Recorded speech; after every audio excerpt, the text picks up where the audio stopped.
All right, everybody, we got a special treat for you today. It's Marine Corps Movie Minute with Jack. This is Brian. And we have a special guest today. Can you introduce yourself, sir? Hey, this is Pete Koch.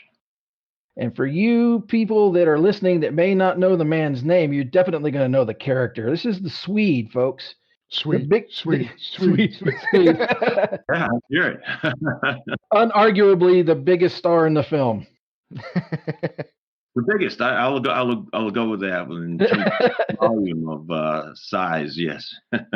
You know, it's a cool thing because we were talking about, when we were doing the movie and stuff. This is one of the most memorable scenes. This is the one scene that people they may remember parts of the movie, but everybody remembers this specific scene, like to the person. Somebody may have seen this movie in 15, 20 years, which again, it's hard to realize that this movie is it's a pretty aged film.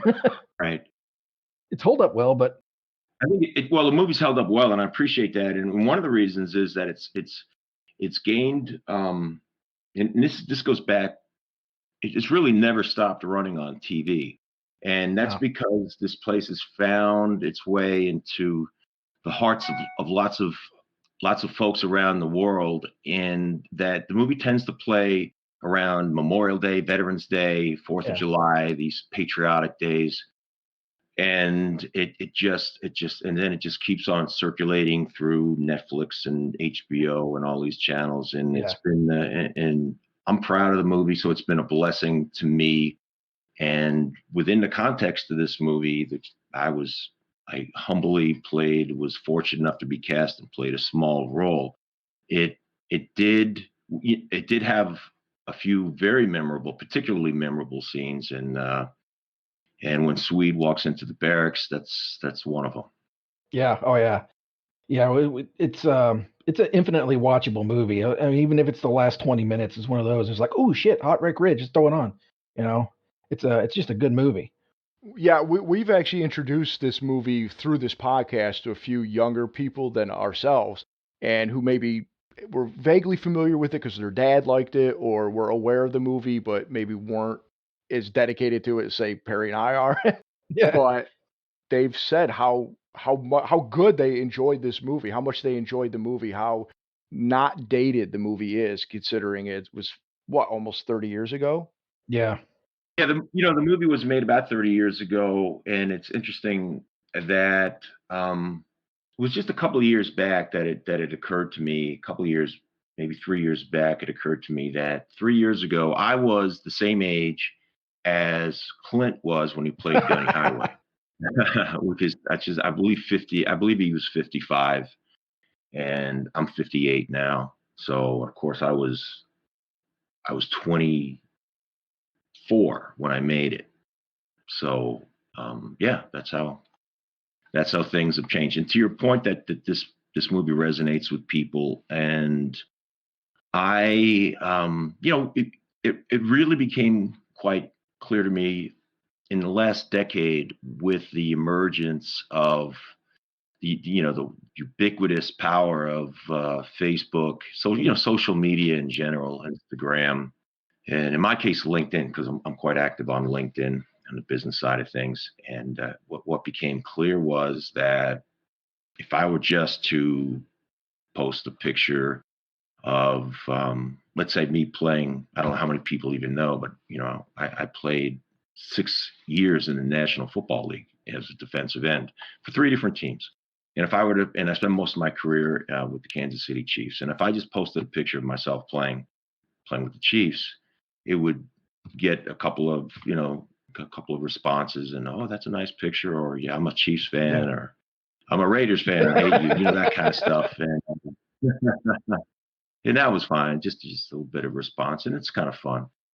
And then one time, about 10 years ago, when all this social media stuff was pretty new, I thought, and I just had a picture of me. I thought to post a picture of me in the Swede character, and everything blew up. The response was incredible. I had no idea that so many people were so responsive to the character. And in one area of all this, I want to tell you and the audience that I've come to feel responsible in a respect. It's difficult to even venture a guess of how many people in the past, just say the past decade, it's been more. Before social media, it was, I'd get mail, sort of fan mail. And I was like, how the heck do people find out my address? There's actually, you know what I learned years ago, 15, 20 years ago, that there's some companies out there that will sell. I don't know how they get it, but they find. And listen. I'm no big celebrity, but wherever I fit in as a B or C level celebrity, there's companies out there that will sell your address to folks. Whatever. So anyway, I would get old fashioned snail mail saying this Swede played in such an important role in my life, the movie in general, and in particular the Swede. Could I get your autograph or whatever? But to circle back to my point where I feel a responsibility is so many people, thousands and thousands of men and some women have said to me through social media mainly that I joined the service. I joined the military because of Swede. I believe it. And more times than not, they say more times than not they say the Marines. But it's very often they say, you just got me off zero because I was thinking of it, and they end up joining the Navy, the Army, or whatever, and it was, and I am like, if this many people out there, God bless them, not only took the time. I mean, who's got the time to write somebody they don't know a note? I don't really do much of that, but that, so it tells me that there's lots more that think this way but didn't even write the note, and that our nation in its hopes to have a freer world, and a safer world, we tend to be engaged in military action all over the world all the time. Thankfully, in the last few years, it's toned down a little bit. Under President Trump, it's been very little. But people die. People in the military die, and I feel not in a bad way, but I'm aware of a responsibility that I have in that respect, in that way, towards these people, that anybody that signs up for the military is agreeing to put their life on the line for this nation, and it makes me feel responsible, and it makes me feel good about this country and its great citizens. Yeah, you should definitely be proud. I mean, because somebody watched this movie and that character, and admittedly, you don't have an abundance of lines, but what you had to say and how your character, because you had a pretty quick turnaround. You went from being like the badass to the badass Marine in a matter of just a couple quick little things. Like, yeah, I'll wait outside for the MPs, and like, now get out there and be a Marine, and then you show up in the rest of the movie and you're the badass Marine. Like, it's like a very quick morality tale. But you. No, I agree, and I will tell you that from a technical standpoint, as we shot the scene, there was a conversation. Mario Van Peebles, who plays Stitch Jones, who's now a director and a very successful guy, very successful. He's an actor. He's a heck of an actor too. But I believe most of his career over the decades, I think, has been as a director. And he was thinking very much like a director Mario Van Peebles was at the time. His father was a writer director of some acclaim, Melvin Van Peebles, and Stitch Jones, or something Stitch Jones, but Melvin said, Mario rather said. It really is a quick turnaround. Maybe we could do I wonder if there's a little more meat on that bone that we could add to the scene. And he says, what do you think? And I said, listen, this is only the second movie I've ever been in my life. I'm not going to say no to you. He goes, I'd like to talk to Clint. You want to talk to Clint? I'm like, what? He's like, yeah, you can rap to him. And if a little while, this is earlier or maybe the day before, so there was time to think about it. You can't just do that like right at the moment that you getting ready to shoot the scene. So it was the day before, and Mario says, "Hey Clint, can we talk to you about something?" He says, "Yeah, sure. What's up?" And Mario says, I got this idea, this and that. Maybe change the fight scene, make it an extra step, maybe add an extra step to that, dramatize it. And Clint thought about it, listened very intently, very, really carefully. And he says, I think there's some interesting ideas you got, Mario. But really, I think we're just going to stick with it the way, I'm pretty happy with the way it is on paper right now. I think it's going to be cool. Let's just stick with that. But thanks, thanks for your input. And that's pretty awesome. If I can just take that step a little bit further to show you the impact, because I like to give Mario credit and his deservedly. And so when we got to the scene, and we shot it chronologically, so they shot the guys in the Quonset hut, the boys, Mario just being kind of rowdy and silly, and wait till the Swede comes, kind of thing. And they shot that, and I was just hanging out. It was 100 degrees that day. It was very, very hot. Very, very hot in the Quonset hut, and those things don't have no air conditioning. It's like sitting. Yeah, it's like an oven. Yeah, I don't know how the hell anybody lived in there. So of course we shot that. We weren't at Camp Lejeune in North Carolina. Of course we shot it at Camp Pendleton in San Diego. And it normally isn't even. It's really close to the ocean. For those that don't know where Camp Pendleton is. However, it was a heat wave. It was really unfortunate. Well, it just made for everybody being miserable, hot. Yeah, really hot. And as we're Clint. So we took a little.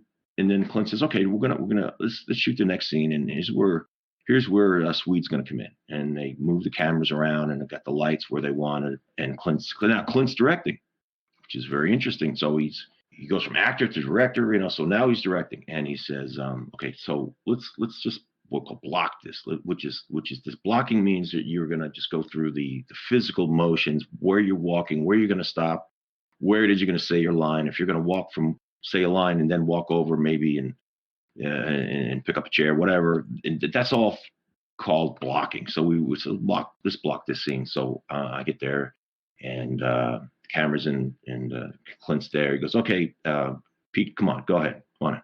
So I come in, and then Mario says his line, and Clint says, "Well, stop there, put a mark. I got a mark down at my feet." They put a piece of tape, and then he says, "Okay, go." And I say, "I'm going to rip your head off." And that kind of thing. Hold it, whoa. And then Clint says, "Okay." And he looks at the camera operator, the camera cinematographer. He says, "Okay, let's put the camera right here. Let's put a lens, put a 28 lens." He's doing the technical stuff at his end. Okay. And then he goes, "What are you gonna do?" And then you're gonna throw a punch, right? Kind of thing. And then the guys in the back, you guys are gonna laugh. And then you're gonna throw a punch, and we're just doing a scene like this. And then he says, "Okay, I think we got this. Let's go." And he goes, take 5. So everybody, this is how basically movies are made. So all the actors, go and get in the shade someplace and just cool their heels for a few minutes. And then the guys set up the camera in the right place and the lights. Because again, we're doing a blocking without a camera. It's just Clint standing next to the director of photography, and I just watching this. 10 minutes later, the assistant director says, "Okay, guys, all your actors, come on in here." And the camera is like at the height of my chest, and then Clint's standing next to it. So Pete, we're gonna do this scene, you guys, and you're gonna walk in. The guys are gonna say "Swede," all this stuff, and you're gonna come in, and let's just, we don't need to rehearse this, guys. We got this straight, right? And Pete, go outside, and then I'm gonna say action, and then you count to 3, and then come in, and blah blah. And he says, "Action." We do this. The camera's rolling. Do the scene. And like I said, just imagine for a second. If you're familiar with the scene, just imagine for a second that the camera is at the height of my chest, and I come in, and the camera doesn't move, and it says right there. And I say, "I'm going to rip your head." Do the thing. Takes whatever that scene takes, a minute and a half or 2 minutes, whatever it is. And then she's cut. And he says, Clint says, "We stop right at the punch." The camera cuts there because then I needed to build on that. And Clint goes, "Yeah, that's good. I think we got it." And Mario says, "Hey, Clint, can I talk to you for a second?" And I'm like, "Wow, what's going on here?" Like, we just did it. I came in, I said my line, and Mario says, just an idea, Clint. If you took the camera and placed it nice and low, real low, right? And then you start on a Swede's feet or whatever, and pan up, or just tilt that camera up, But the guy, he's a monster. This would Big really, scale. right. And Clint goes, I like that. Hey, let's do this thing again, right? Let's do it again. And get outside, and they made a blah, blah. They made a technical adjustment to the camera, shot it that way. We did 2 takes, which only took 5 minutes to do 2 takes very, very quickly in the movie business. And the rest is history. If Mario doesn't I challenge you next time you see that scene just to picture it with a static camera at the height of my chest and how different the scene would be. Mario is, I just want to kiss him, because he changed. I think he changed my life. Yeah, it's impressive. I don't think it's the same scene. I don't think anything's the same if that camera doesn't move like it does and really show my size. Yeah, no, that's just my thinking on it, and I just think it's one of the it's an important story in I worked on that film for 5 weeks. It's been a blessing in my life, and of all the things, and I think Swede's in about 6 or 7 scenes of all that I went through, shooting in Puerto Rico, all that stuff. That moment where Mario Van Peebles took it upon himself to say, "Hey, Clint, I got an idea. I hope you don't mind it. Can I run it past you?" "Yeah, go ahead." And it takes 2, right? And the other part is Clint says, "Yeah, I like it. Let's just try that." And I think it made all the difference. Yeah, it's a brilliant move because I got the minute going as you're talking, just watching it over and over again. And what were you, 6'6", 6'7"? 6'6.5". Yeah. And Clint Eastwood, I think, is like 6'4". Yeah, he's almost 6'4". Yep. You look like you tower over him, as if I was standing there in Clint's place, and I'm like 5'10", 5'11". And I mean, it makes you look so big. And I always joke that in Any Which Way You Can, when Clint Eastwood was talking about the guy he was going to fight, and they were like, "Oh, he's a big guy," and he goes, "Yep, he's sizable." I know. And that's how I always describe like you in that. Like William Smith, one of my favorite actors in one of my favorite movies, and one of my favorite fight scenes. All that, yeah. Oh yeah, I was talking to Perry about that recently, about how everybody holds up the They Live fight scene with Roddy Piper. Oh man. And I'm like, my favorite, or at least right up there with it, is that fight scene in Any Which Way You Can. It's outstanding. Yeah, you have no idea how much I love that movie and how much I keep bringing it up. I had a question for you though, Pete, about this scene. I appreciate all the technical stuff, but I'm watching the scene here and I kind of laugh. So I'm thinking now is Swede the character, not Pete Koch the actor. When Swede walks in, it's impressive as all get out, but he's kind of comes from, if you're looking at the screen, it's like, it's screen right. He comes walking in from behind and then kind of circles. And that's when, the shot you just talked about is there.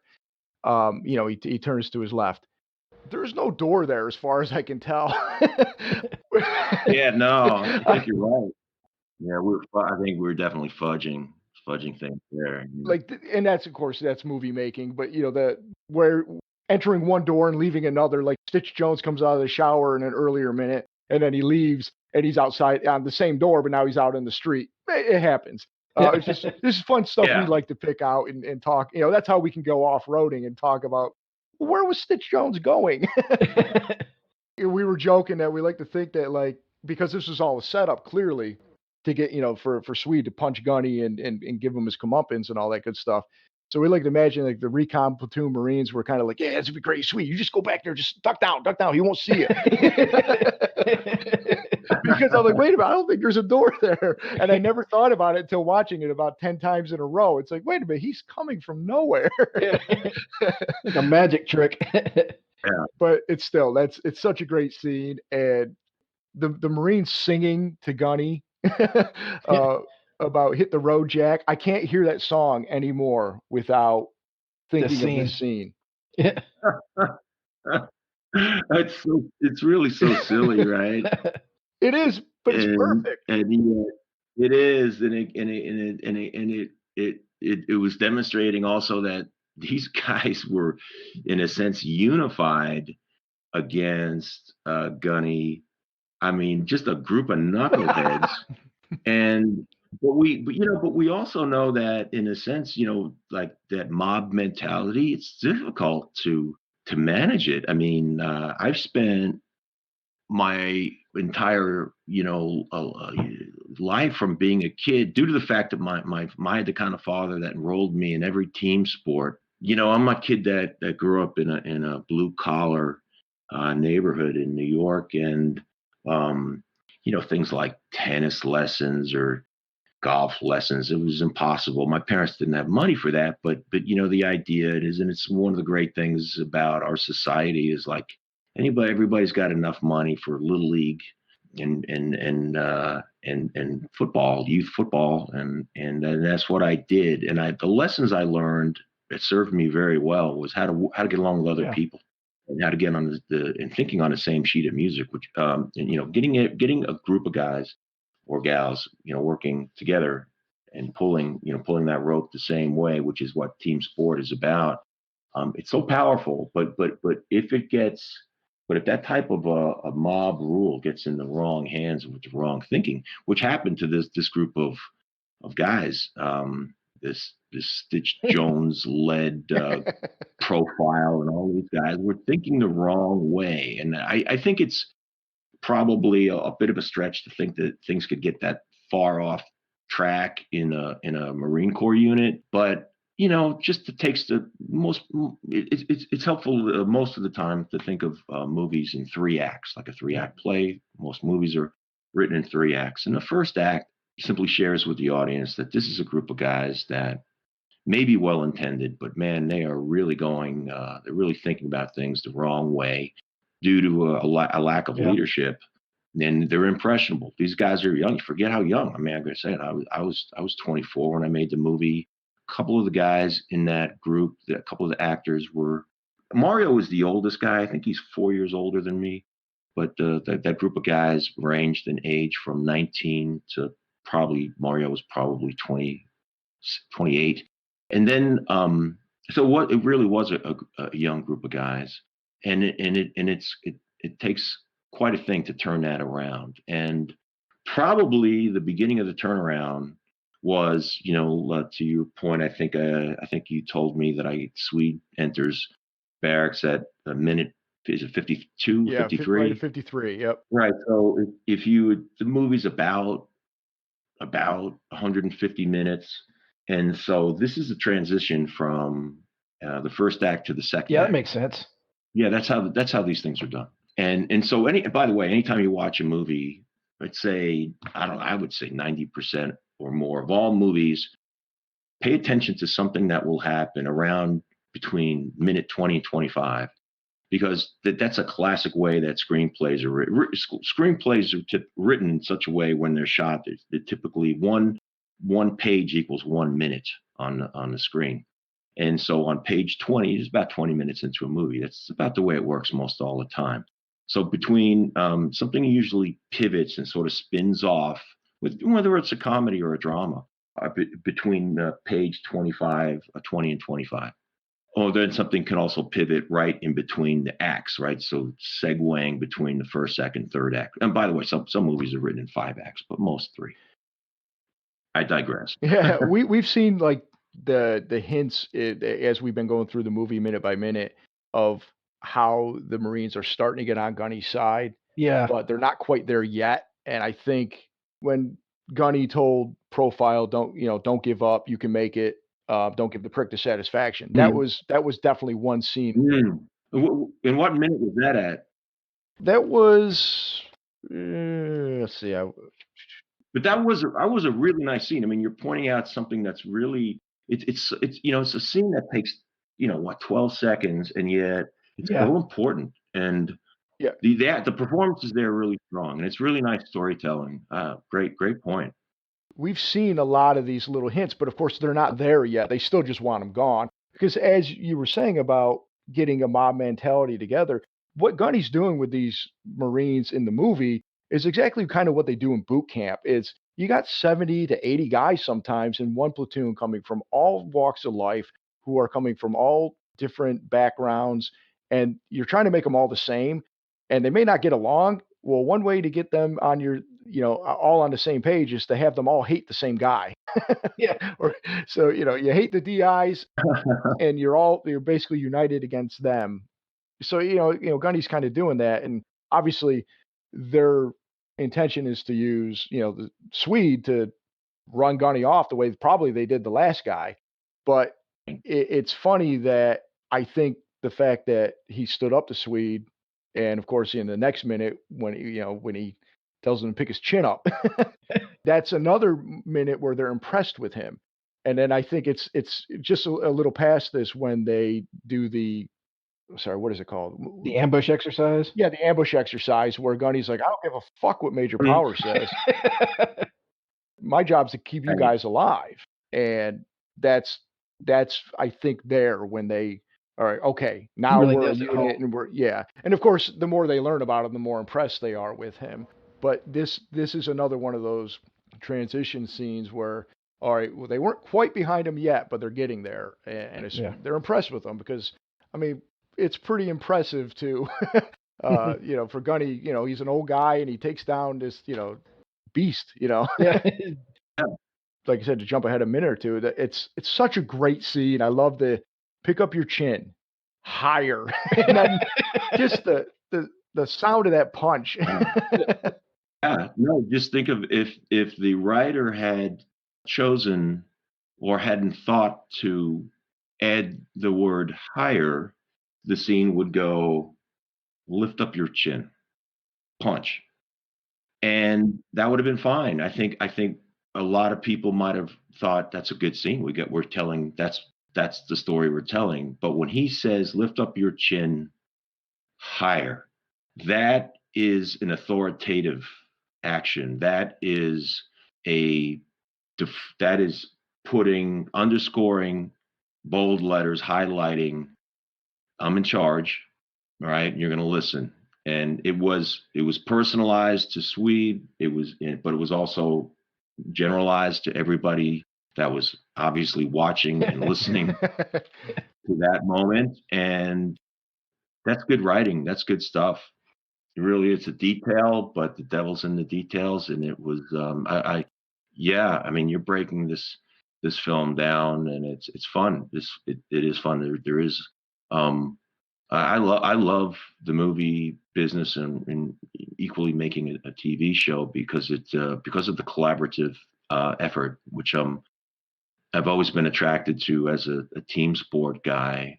I've always thought that those individual sport people, sort of the tennis, golf, triathlon, crew, were just there's a place for them, but it's different. They can have a terrific career or have a lot of enjoyment from their sport, but I golf and I love it, but the lessons that serve me in society were all most all built through in a team environment. Very important. Yeah. Yeah, this is definitely a collaborative. Like I like Clint Eastwood. Just kind of separate. Clint Eastwood's my favorite actor, and this is why this is one of my favorite movies. But Clint Eastwood alone doesn't make this movie. Every Marine in the in the recon unit and the way he plays off of them is like that makes the movie for me as on an entertainment level.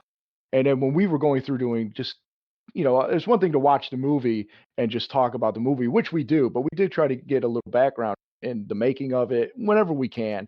And we found out that so many of the background people, not background people, but so many of the behind the scenes folks have worked with Clint Eastwood forever. And Oh, we were like, wow, I was really impressed. yeah.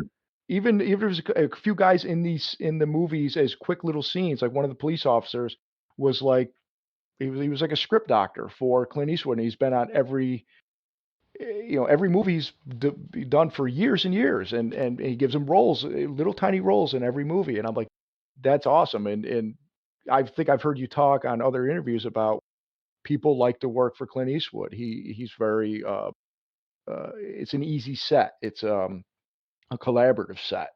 Oh yeah, I can tell you this that so 2 weeks before my first scene, I was of course, living in LA, and I needed to. They were shooting this film at Camp Pendleton, and they said, okay, that once I had, been signed on for this role, and so my agent says, okay, I've been talking to the casting people and the director, so here's the deal.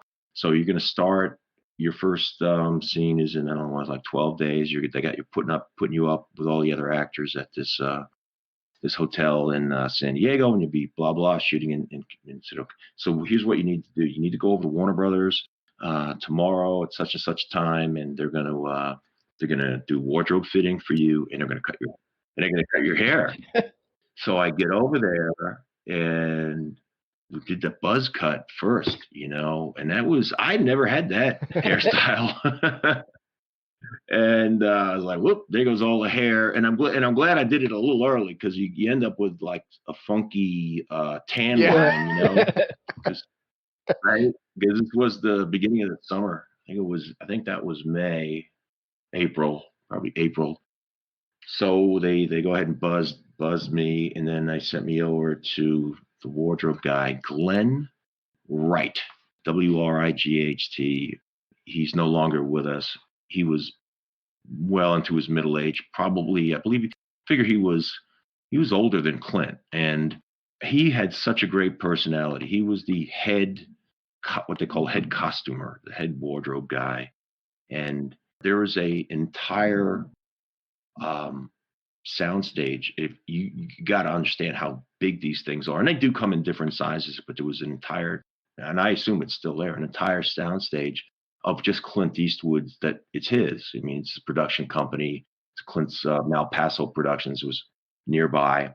So I'm on this huge soundstage and everything in there.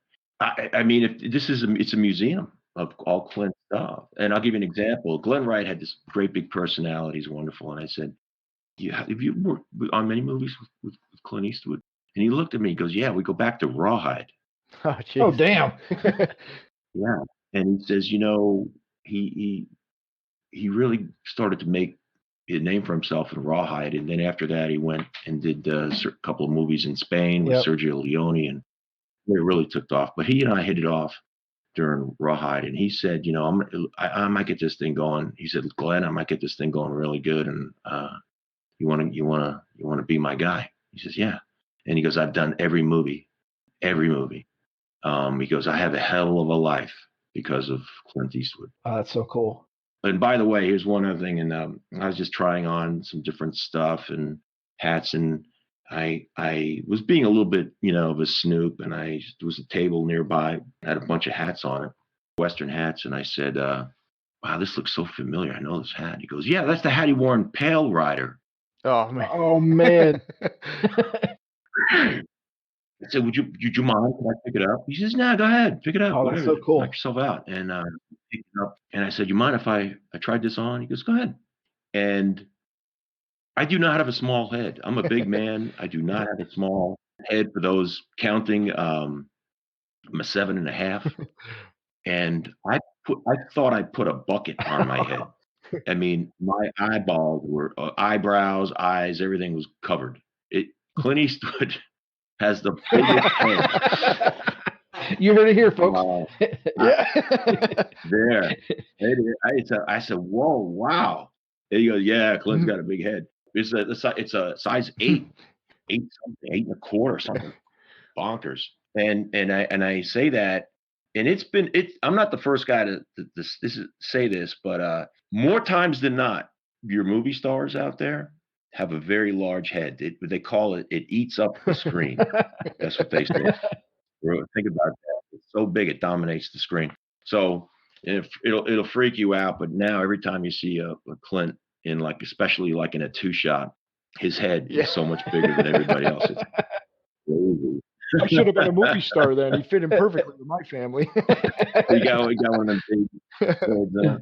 Yeah. But there was a whole, just to get back to my point, there was a whole, it was Clint's stand-in, and also his stunt guy, Buddy Van Horn, who's passed on, was there, and he had spent a whole career. He had a Buddy Van Horn had a gigantic career. He directed films. He was a stunt coordinator, but he also did all the Clint stuff. And again, Buddy was unusually big for a stunt guy, so he was a perfect fit. He was 6'4" like Clint, and there was just a whole litany. Clint's stand-in, like I said, was a very, very good resemblance: height, weight, build, eye color, hair color. Very, very good build, because particularly you particularly need a stand-in.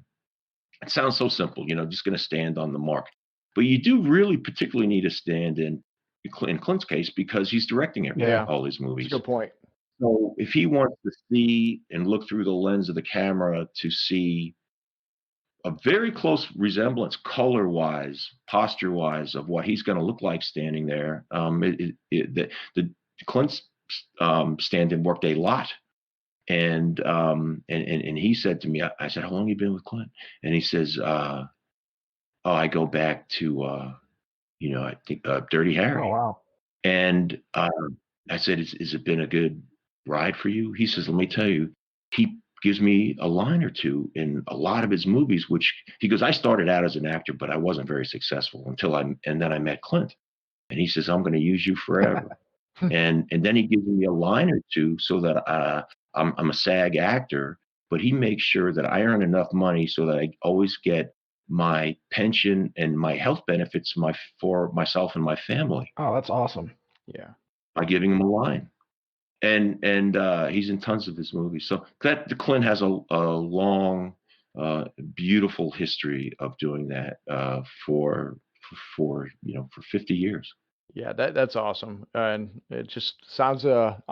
He's, like I said, he's one of my favorite actors. Anyways, I'm glad to know he's a good guy. Because sometimes it's like never meet your heroes type thing. So I've always I've liked both him in his movies and in his personal life, and it makes me happy to hear stuff like that. That he's a good dude and Yeah. takes care of people. And I've heard he makes his sets fun and relaxing, and but obviously work. Yeah, It's good to go. I guess Go it ahead. really helps too. Yeah, I guess it helps to endure yourself to the movies when you know that the man making them is a decent human being as well. If he was a piece of shit, they'd be like, "Oh no, I'm not. I don't like watch his movies because he's just he's a turd." Right. No, Clint made it very clear to me. He says, "I want this to be a place where people look forward to working with me, and that's going to impact the quality of their work. It's going to impact the quality of my work and the people and the actors. I want the actors to be happy. I mean, how could you possibly be your best if you didn't like the set, if you didn't like the Right. people you worked with?" And which is to say that, the other side of the coin was, if people weren't willing to work, he held a high standard, to these people that worked for him. And if they weren't up to that standard, they didn't make the cut. But it's just a pure parable, I think, for life. If his reputation, his movies were set at a very high standard, he was. I guess the point is that he's a leader. Yeah, years and years ago, I had this guy that I knew here in LA, and he was in the struggle to be a director, just as it is, any young person to make it as an actor or make it in the music business. And I said, why do you want to be a director? And he goes, "I like telling people what to do." I thought that was an absolutely horrible answer. Yeah, there's plenty of other things you could do in life where you tell people what to do. Yeah, you'd be an office manager at damn Staples or some shit. Right. Exactly. And I thought, like, Clint would be an example of someone. I don't think he likes telling people what to do at all. I think he just understands it as a function of what he's, got to do to be the best that he can be. He has an obligation. I mean, listen, when you're directing a film, understand that somebody's giving you the car keys to a 50, 70, whatever, $100 million business. They're giving you the car keys to that. Go.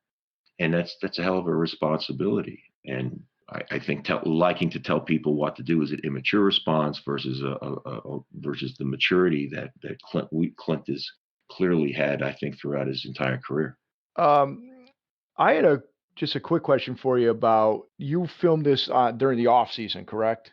did filming interfere at all with your training, or when the start of the season? Or I pretty sure I thought I've read somewhere where they were kind of accommodating for you, as far as Mhm. maybe shuffling a few things around. Like, did it cause you to miss any times or any scenes you should have been in that were maybe slotted for you? But Right from the beginning, I mean, my agent was having a conversation with me. He goes, "Man, we got you an audition for a film, and they're being very quiet about what the name of it is or who's going to star in it, but it's over on the Warner Brothers lot. I think it's probably going to be something good." And he goes, "But here's the dates that it shoots, and I know you got to go to training camp in Kansas City. Does this work?" And we talked about it. And I said, "No, I think that would, because it said it shoots into this." And I was, wow, it's going to be close. But yeah, it goes, "All right, let's go." So I did the audition, and saw a room full of guys that, the script reads, Swede walks in 6 feet 7, 280 pounds. And, I walked into this thing, I'm 6'6" and a half, and I was about 285 at the time, I guess. So, but but it's Hollywood. So there's 75 guys that, give or take an inch or 10 pounds, were, I mean, it was a guy, I mean, guys, bunch of guys taller than me, bigger than me, wider, everything, bodybuilders, kind of fat guys. Some guys were more built like power lifters, some guys long hair, some guys facial hair, but everybody, I was about the average size guy, but that's how much competition there is in Hollywood. And I got a call back, and they put it on tape, and they said, that was the old fashioned like video recorders, and they said, um, our director's gonna watch the tape. He doesn't come in and meet people so much as he'll just watch this. I said, okay, that's fine. And so we're gonna do the scene. So I did the scene. I said, thank you very much. And then 2 days later, I got a call and said, we'd like to cast Pete. And so then, when it really came down to the nuts and bolts of signing a contract and my availability, and I said, I have a hard out. I cannot be late to Kansas City. And I thought, oh my God, don't let me lose this movie over a day or two. Oh man, that would suck.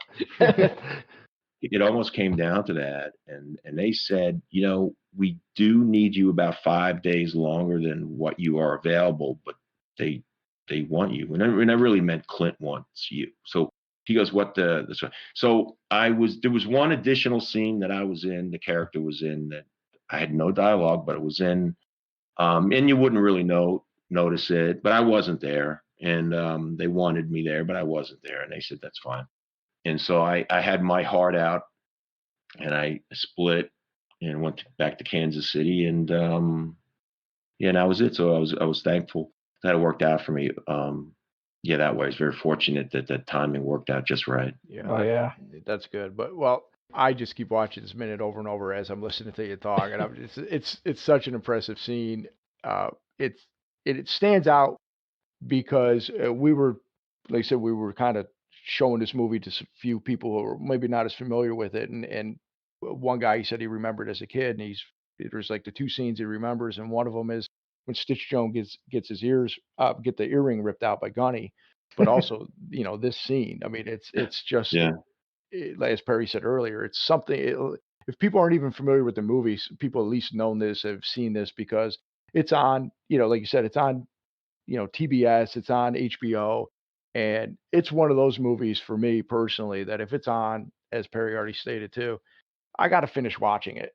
Yeah. It's so good, and I don't know if I've stated this myself, but this movie had a big influence in my decision to join the Marine Corps. I was already leaning towards joining the military service anyways, but watching this movie over and over like I did, it was like, how can you not be a Marine? I'm like, I could be a rock and roll star and a Marine.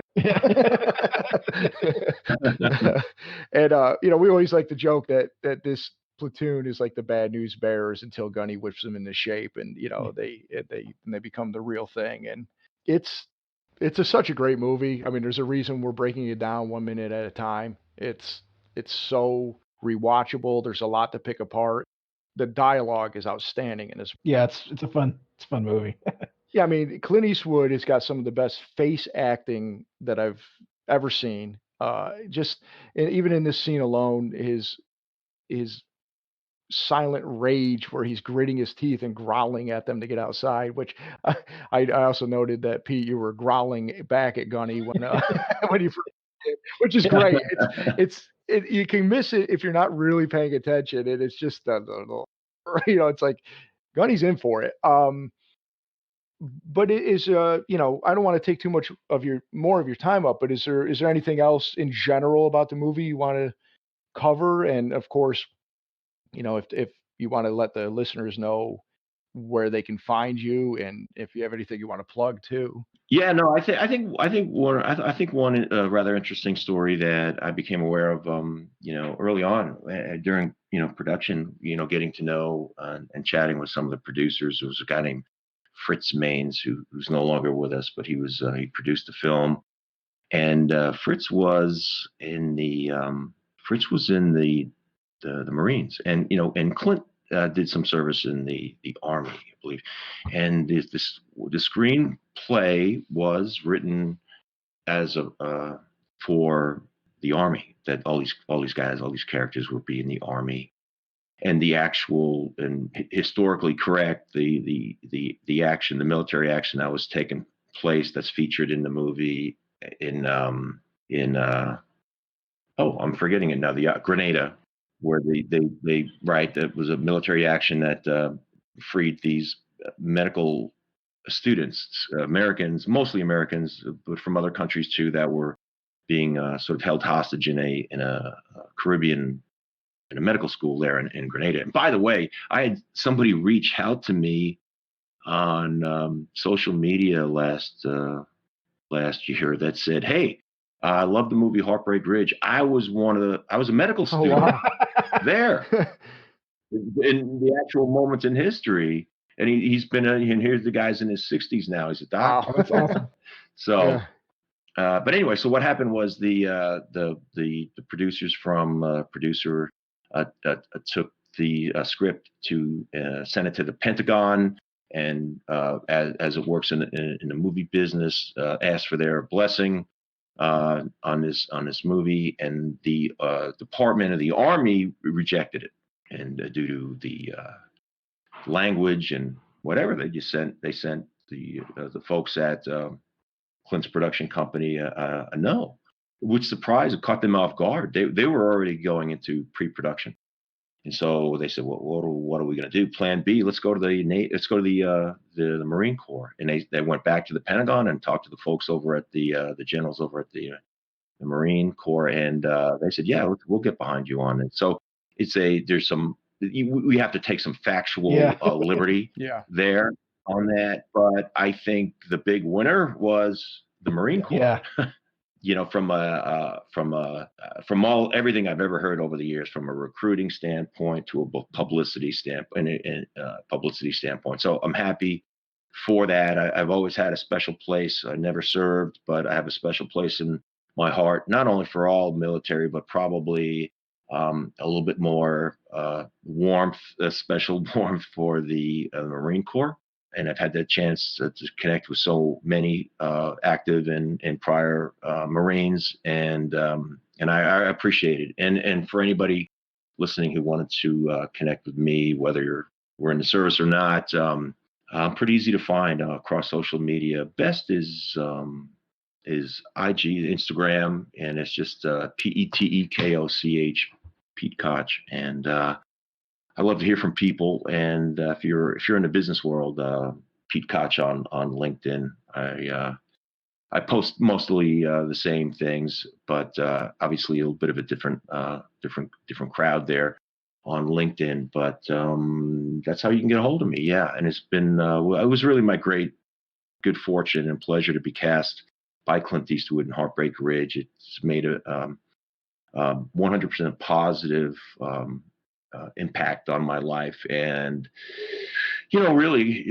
whatever 10, 15 years ago, it was really about 10 years ago when it really became abundantly clear through social media, mainly, how much of an impact this movie's had on so many, and the Swede character in particular. I've sort of recommitted myself to the appreciation that I've always had, but really appreciating all the good that or the very much good around the world that our military does to keep us safe here as Americans, and to and really look out for a lot of people around the world. And I'm very proud of that in my association with the Marine Corps in particular.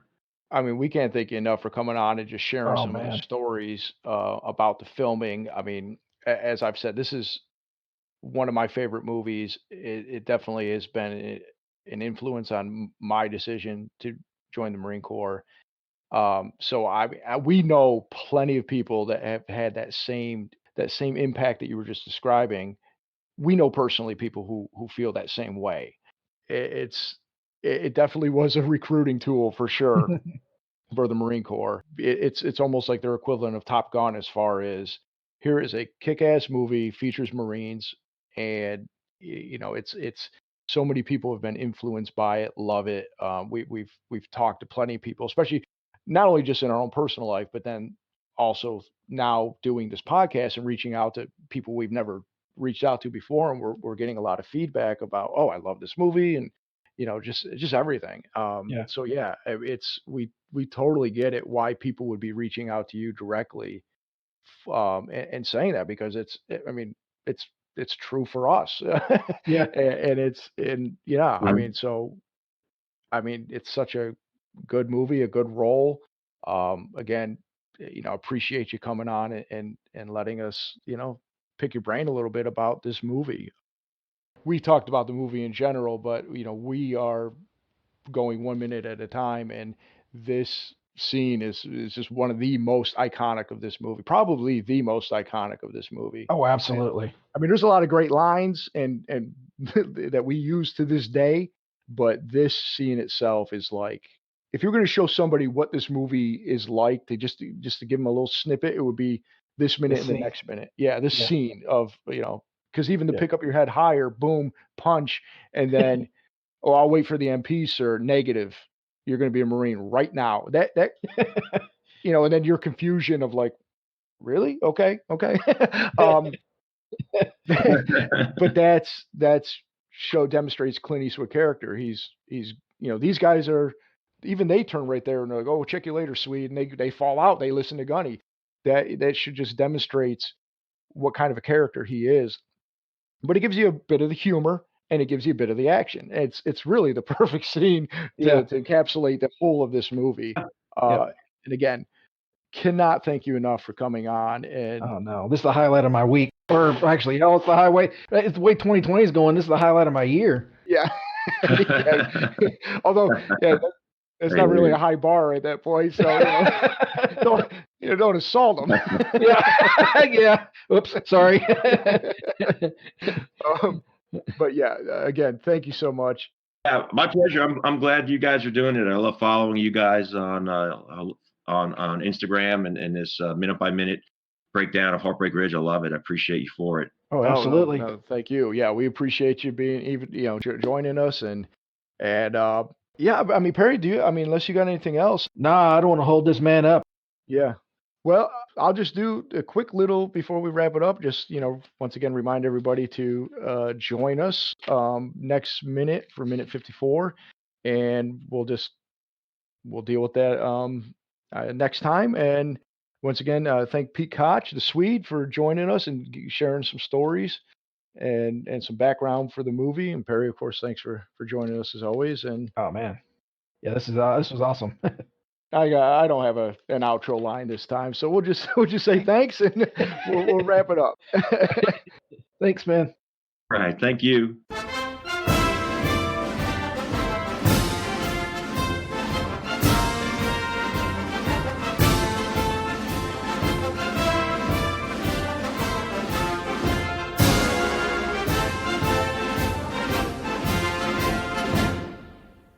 Hey, Pete, I got a real quick question for you that's unrelated to the movie. Hmm. Did you ever spend some time in North Carolina? Yeah, I did. Yeah. So I had a CrossFit gym Okay. and had a partner. And the reason here I am in LA, and the reason I had a partner And it was a woman friend of mine, and I thought, I knew I was never gonna completely leave LA, but she was a fitness pro like me, and we put our heads together, you might say, and our resources. And again, this is 11 years ago, and we opened up a little CrossFit box, as they call them in the business.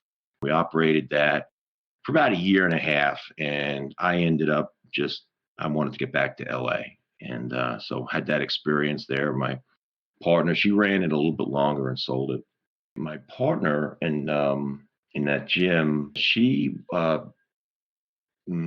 years ago years before I met her, she was married to a Marine. Long story short is, and she's got her master's in exercise science. And when so I guess going back like maybe 18, 20 years, she was a Semper Fit instructor at Lejeune and I think Cherry Point for a time. Yeah. Okay. How about that? So that's cool. I remember they made us do that one time for PT, and it about killed us all.